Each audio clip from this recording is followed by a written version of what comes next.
Venerdì scorso si è verificato qui a San Fiore un spiacevole fatto di cronaca. Un anziano è stato derubato da un truffatore. Come commenta questo fatto e ha avuto modo di andare a trovare o comunque di sentire l'anziano derubato?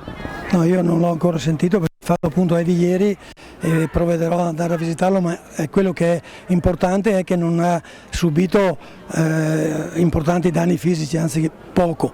Invece ha subito un grandissimo danno morale e etico e siamo qua a commentare questi episodi veramente disdicevoli e inammissibili nei confronti di persone fragili, sole e anziani. E ancora devo dire, mi viene da dire, riteniamoci fortunati, perché se pensiamo a Pieve di Soligo, al recente episodio di Pieve di Soligo, non avesse trovato i soldi chissà cosa succedeva.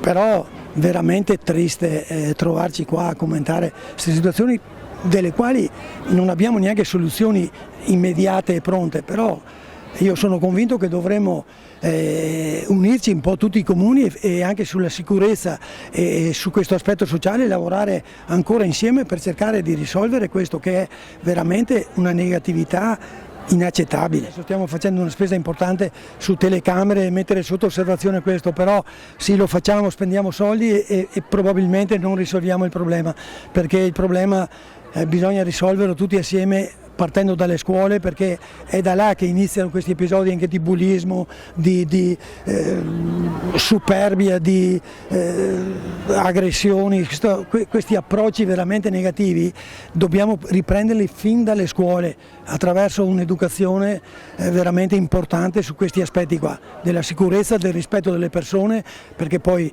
non vogliamo neanche parlare della violenza alle donne e quant'altro. Guardate, veramente ce ne sono un sacco di problemi sociali, veramente un sacco.